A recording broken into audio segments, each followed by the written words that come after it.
que no sea así, y que eso es la sociedad del conocimiento, una sociedad en la que se innova en todas partes, no en pequeñas torres de marfil, laboratorios y tal, simplemente. Lo que sí es verdad es que la universidad tiene la responsabilidad de detectar lo que son los últimos hallazgos, las pruebas que se obtienen de la eficacia o no de un modo u otro de enseñanza, la innovación que está habiendo, y cuando encuentra y tiene criterios para pensar que algo es mejor que otra cosa, tiene que adoptarlo.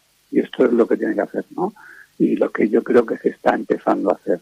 Pero lo esencial efectivamente es que el profesorado salga del modelo un profesor, un aula, un grupo, una asignatura, una hora.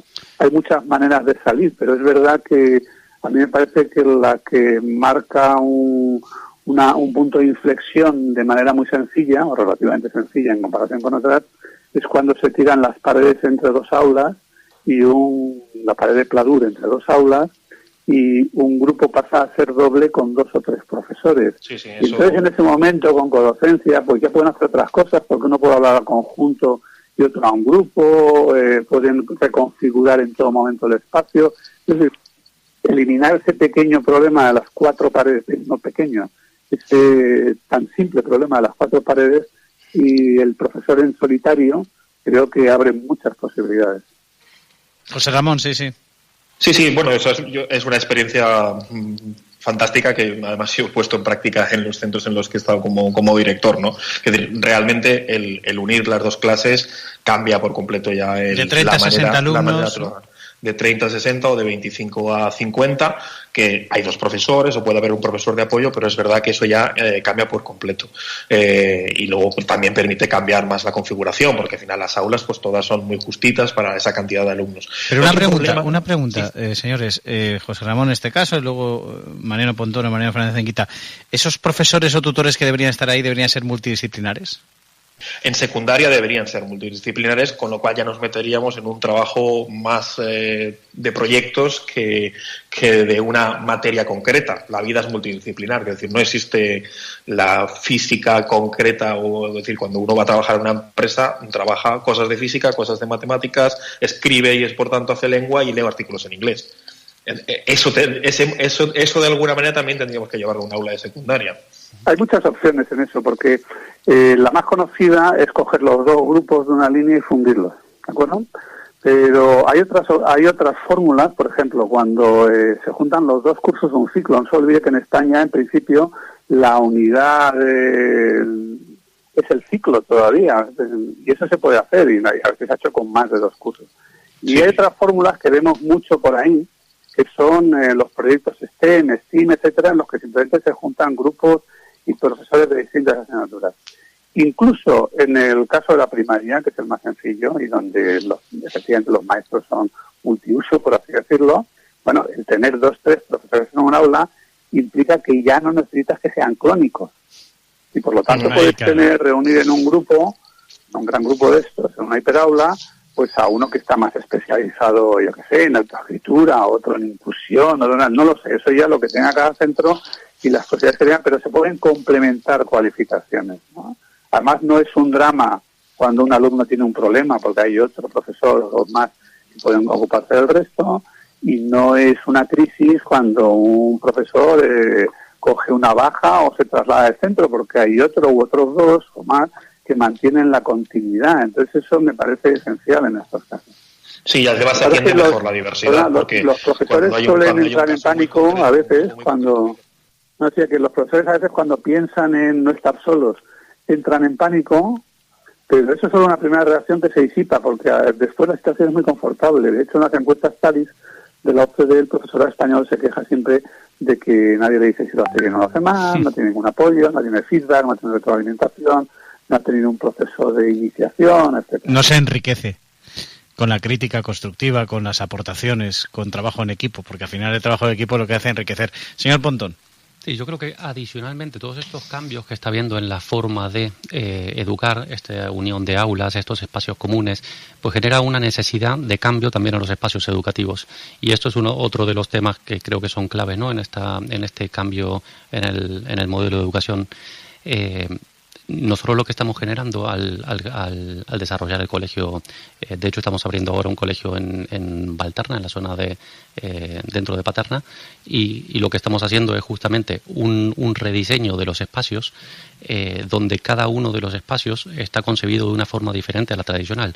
Ya las aulas no son aulas de 40-50 metros cuadrados, sino que son de alrededor de 100 metros, integrados con el espacio exterior, donde puedan trabajar tanto dentro como fuera, espacios flexibles para laboratorios, espacios de pasillos que se transforman en espacios de trabajo en pequeño grupo. Todo este trabajo de rediseñar los espacios para dar cabida a metodologías o formas distintas de educar. Sí, yo creo que vamos todos en esa misma línea. Yo quería apuntar antes también otro de los problemas que creo que tenemos en España, que es la alta dependencia del libro de texto, ¿no? Que eso también sería el siguiente planteamiento, es decir, no solo del libro de texto como tal, que como un libro de consulta me parece fantástico, sino también de todo lo que la editorial suministra al profesor, que le da la programación, que le da los modelos de exámenes. Es decir, si un profesor no quiere trabajar toda esa parte de programación, puede no trabajarla cortando y pegando de la editorial.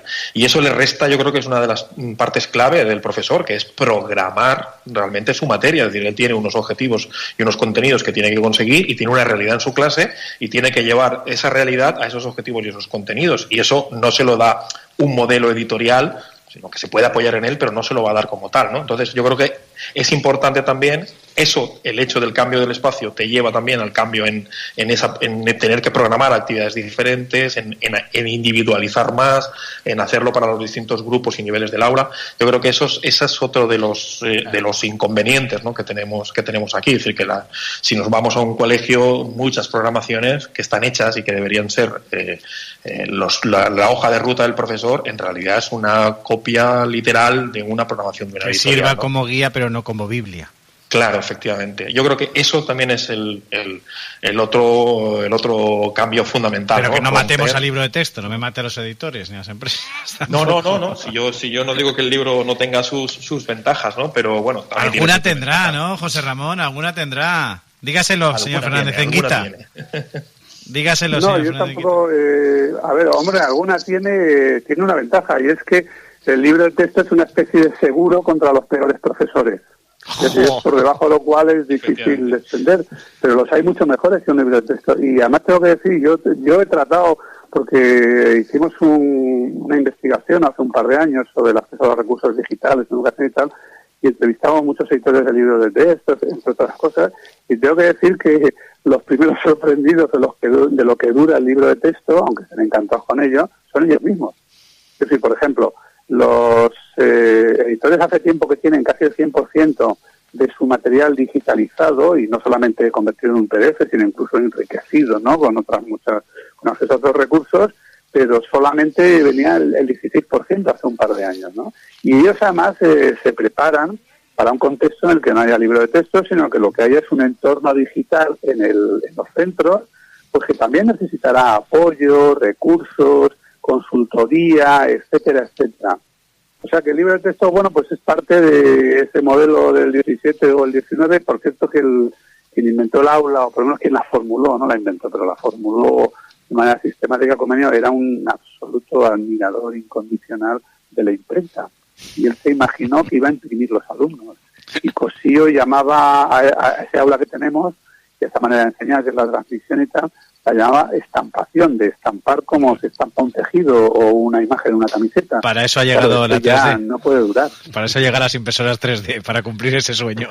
En esta línea, yo creo que por cerrar esta idea que hablábamos desde un principio y unir todo lo que conversamos, que es no solo los cambios desde la universidad, sino también una vez que termina la universidad, que tiene que ser eminentemente también algo práctica, seguir evolucionando, ¿no? Y que los profesores sigan trabajando y mejorando continuamente.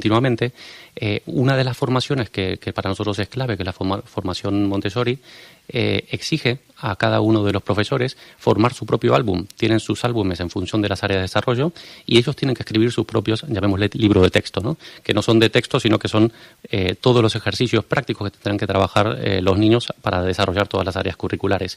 Y no solo eso, sino que una vez que lo escriben, que es su propia personalización de la educación, cumpliendo esos objetivos curriculares, continuarán año a año desarrollando nuevos materiales en función de esas adaptaciones que tiene por intereses de niños. Suele ocurrir ocurrir que en Educando que es Gerundio, que lleva dos entregas, se nos queda ahí todo porque da para, cada asunto que hemos tratado da para 18 entregas por asunto. Los deberes en la primera y esta de la organización de las aulas. Pero hasta aquí hemos llegado, así que don Mariano Pontón, director del primer centro Montessori en Valencia, el Imagine Montessori School, muchísimas gracias. Ha sido un placer. Encantado, José. Don José Ramón Navarro Pareja, le dejo ahí con su colegio en Dos Hermanas en Sevilla. Muchas gracias, don José Ramón. Muchísimas gracias. Un abrazo. Y a don Mariano Fernández Enguita, también le agradecemos enormemente su participación en este Educando que es Gerundio. Don Mariano, muchas gracias. Muchas gracias y deseando ver estos colegios. Ahí estamos, sí, por supuesto que sí. Y muchas gracias a todos los que están escuchando esta entrega de Educando que es Gerundio aquí en Plaza Radio. Hasta la próxima y estudien mucho.